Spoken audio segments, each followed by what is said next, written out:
Welcome to series explain chief of war season 1 episode 4। Khalil हर चीज अपने लिए चाहता था, हवाई का पूरा किंगडम भी। अगर वो कालिनापो के टाइम अटैक प्लान करता तो उसे बहुत मुश्किल होती, क्योंकि ग्रेट किंग के लोग अपनी किंगडम की जान से ज्यादा रक्षा करते।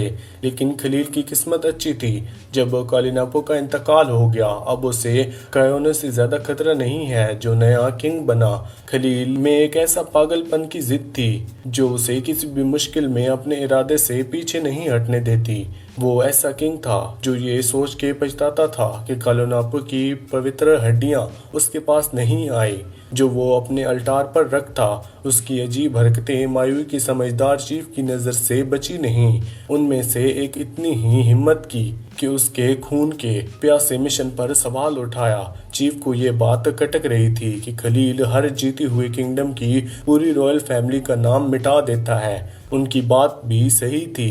ये बेवजह जुल्म और प्रोफेसी जैसे लगता ही नहीं, लेकिन जैसे मैंने कहा, हर प्रोफेसी का अपना फायदा अलग होता है। खलील जब अपने आप को प्रोफेसाइड किंग समझता था तो ये एक पागलपन का ख्वाब था कि वो चारों आइसलैंड को हर किंग से ज्यादा पावरफुल बने।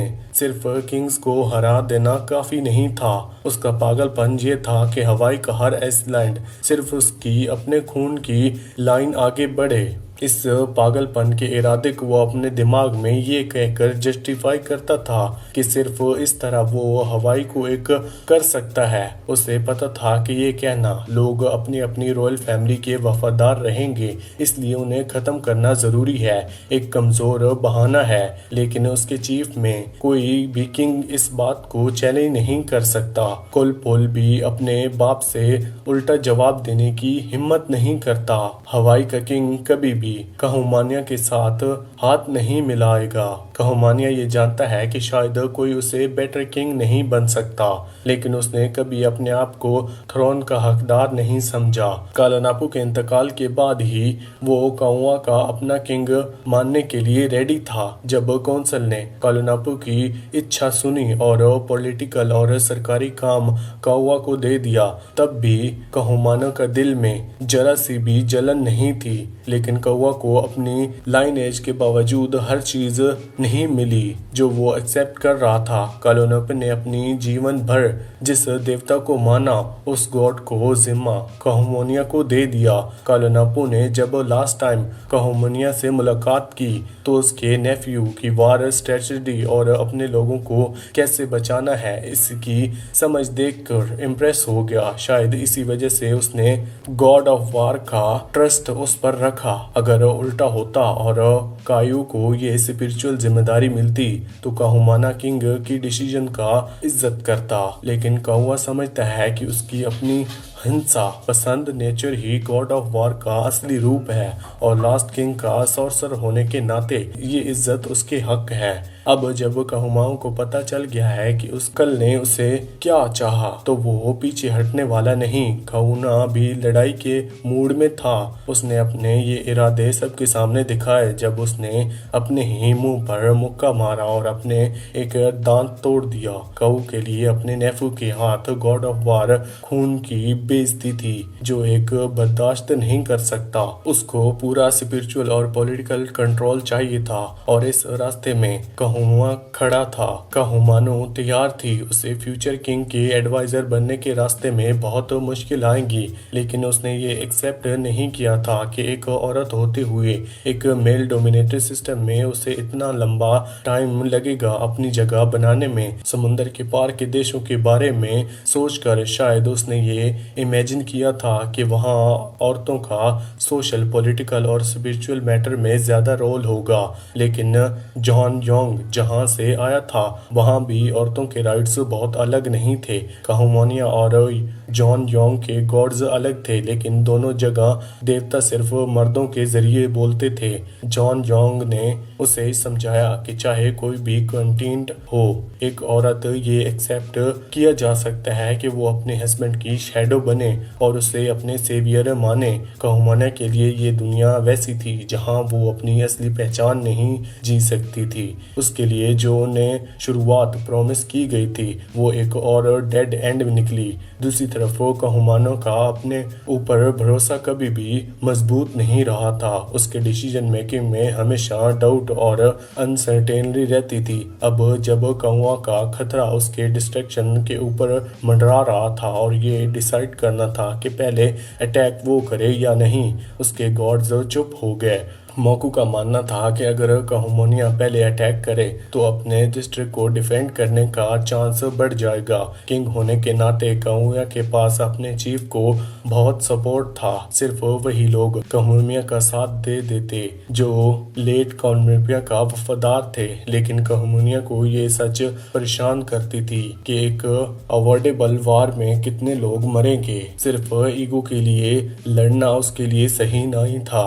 लोग उसे प्रोफेसाइड किंग इसलिए मानते थे क्योंकि उसने नाहस्टोन एक बहुत बड़ा वोल्केनो रोक दिया जो हवाई में स्पिरिचुअल बहुत इम्पोर्टेंट था। जब कहमोनिया ने कहा कि उसके गॉड्स चुप हो गए, कहमोनिया उससे रिलेट कर गई। डिवोटो में कभी उसे नहीं बताया कि कौन सा रास्ता सही है। उसने अपनी जिंदगी अपने इंटेंस पर चलाई। यही बात उसने कहमोनिया से भी कही। जब गॉड्स चुप हो जाते हैं तो इंसान के पास सिर्फ अपने खुद पर भरोसा बचता है। कहमोनिया के शब्दों ने कहमोनिया को रीअश्योरेंस दी जो उसने अपने इंटेक्स पर भरोसा करने के लिए चाहिए था। उसका इरादा था कि वो कौया की छाई हुई वार को शुरू नहीं करेगा, लेकिन अगर जरूरत पड़ी तो अपने घर की रक्षा के लिए रेडी रहेगा।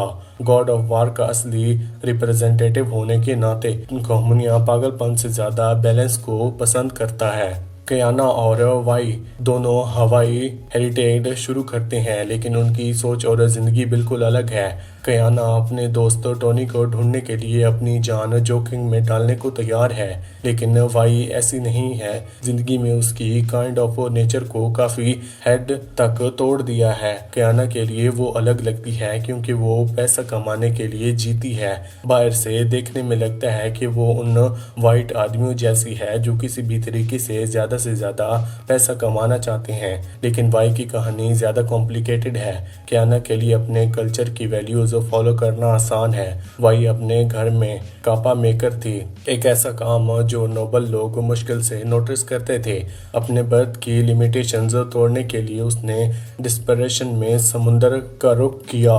किस्मत से पैसिफिक में जब वो मौत के करीब थी उसे बचाया गया। वाई ने अपनी प्रायोरिटीज के हिसाब से जिंदगी चुनी। वो अपना नाम बनाना चाहती थी और उन डिस्ट्रक्शंस के खिलाफ लड़ना चाहती थी जो उसने हमेशा नहीं चाहती थी कि कयाना अपनी जान खतरे में डाले। एक आदमी के लिए, स्पेशली एक ऐसे शरीर में जो स्पेनिश सोल्जर और गार्ड से भरा हुआ है जो कलर्ड लोगों से नफरत करते हैं। लेकिन कयाना का कोड ऑफ ऑनर सबसे ऊपर था। उसके लिए एक दोस्त को छोड़ देना जो शायद खतरे में हो मुमकिन ही नहीं था। जब एक बच्चे की चीख सुन के वो एक केज के पास आ गई तो उसने देखा कि उसमें नेटिव लोग बंद हैं जो स्पेनिश गार्ड ने पकड़े हुए थे। ये देख के उसके अंदर गुस्सा बढ़ गया और उसने एक स्पेनिश गार्ड को बुरी तरह से पीट दिया। अब सोल्जर उसके पीछे पड़ गए हैं, लेकिन कयाना भागना नहीं चाहती। इसने उसकी टोनी को ढूंढने की डिटरमिनेशन और बढ़ गई। एपिसोड 4 के एंडिंग में काउपिया का तान फान और दर्द इतना बढ़ जाता है कि वो नमाकी की बहन में गिर जाती है। ये जरूर चीजें कॉम्प्लिकेट करेगा जब कयाना वापस आएगी। कयाना तो अपने सपने देख रहा है, अपनी प्यारी वाइफ, भाइयों और भाभी के साथ लौटने के। अगर काउपिया और नमाके के कनेक्शन सिर्फ दुख में मिले, कंफर्ट से ज्यादा गिरा हुआ, तो दोनों भाइयों के बीच तकरार होगी। इसी के साथ ये एपिसोड यहीं पर खत्म होता है। आपको कौन सी मूवी या फिर वेब सीरीज का एक्सप्लेनेशन चाहिए हमें कमेंट सेक्शन में जरूर बताना। वीडियो अच्छी लगी तो वीडियो को लाइक करके चैनल को सब्सक्राइब लाजमी करना। Thanks for watching.